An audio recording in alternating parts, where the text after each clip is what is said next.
Halo teman-teman, selamat datang kembali di Lintas Jeda, tempat di mana kita berhenti sejenak untuk memahami lebih dalam. Bersama saya Joska, dan hari ini kita akan ngobrol tentang buku yang menarik banget buat para orang tua atau calon orang tua. Judul bukunya The Danish Way of Parenting, karya Jessica Joel Alexander dan Iban Dissing Sendel. Nah, buat kalian yang mau menikmati podcast saat di jalan atau sedang jeda kayak gini, jangan lupa terus dukung podcast ini ya. Karena di setiap jeda selalu ada pelajaran dan makna yang bisa kita ambil. Yuk, langsung aja kita mulai.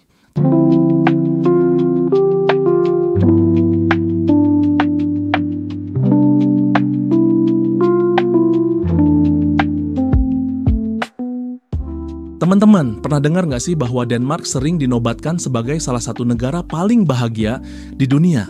Nah, ternyata salah satu rahasianya ada di pola asuh mereka. Di buku The Danish Way of Parenting, Jessica Joel Alexander dan Iban Dissing Sendel ngasih kita insight tentang bagaimana orang Denmark membesarkan anak-anak mereka supaya tumbuh jadi pribadi yang bahagia, mandiri, dan tangguh. Buku ini ngasih kita framework yang disebut PARENT, yang merupakan singkatan dari Play, Authenticity, Reframing Empathy, No Ultimatums, dan Togetherness. Nah, kita bakal bahas satu persatu ya. Pertama, play, bermain. Orang Denmark sangat menghargai waktu bermain anak-anak. Mereka percaya bahwa bermain itu nggak cuma buat bersenang-senang, tapi juga buat mengembangkan kreativitas, kemampuan sosial, dan ketahanan mental. Jadi jangan terlalu banyak jadwalin kegiatan buat anak-anak.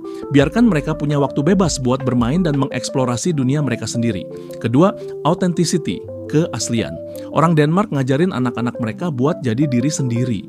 Mereka nggak terlalu fokus pada prestasi akademis atau kompetisi, tapi lebih pada bagaimana anak-anak bisa mengenali diri mereka sendiri dan merasa nyaman dengan siapa mereka.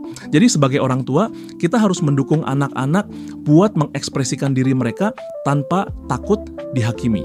Ketiga, reframing, membingkai ulang. Ini adalah teknik buat melihat situasi dari sudut pandang yang lebih positif. Misalnya, kalau anak lagi nangis atau marah, alih-alih langsung marah balik, coba lihat situasinya dari sudut pandang anak. Mungkin dia lagi capek, lapar, atau cuma butuh perhatian. Dengan reframing, kita bisa lebih sabar dan empati dalam menghadapi anak-anak. Keempat, empati. Empati adalah salah satu nilai utama yang diajarkan di Denmark. Mereka ngajarin anak-anak buat memahami perasaan orang lain dan peduli pada sesama.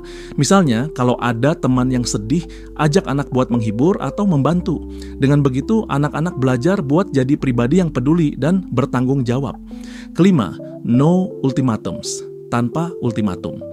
Orang Denmark nggak suka pakai ultimatum atau ancaman dalam mendidik anak. Mereka lebih memilih buat ngobrol dan ngasih penjelasan. Misalnya, alih-alih bilang, kalau nggak beresin mainan, nggak boleh nonton TV, coba bilang, ayo kita beresin mainan dulu, baru nonton TV.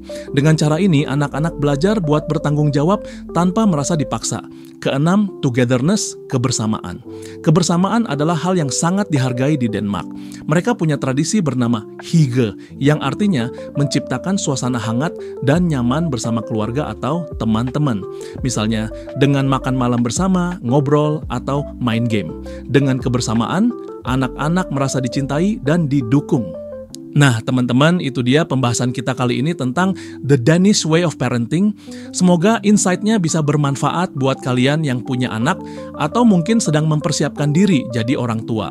Kalau kalian pengen lebih dalam lagi memahami bukunya, kalian bisa beli bukunya, baik fisik maupun e-booknya, dan coba kalian share apa yang kalian tangkap dari buku ini. Kalau kamu merasa terinspirasi sama pembahasan kita hari ini, jangan lupa untuk subscribe, kasih rating, dan share ke teman-temanmu. Sampai jumpa di episode berikutnya, di mana kita akan berhenti sejenak lagi untuk memahami lebih dalam.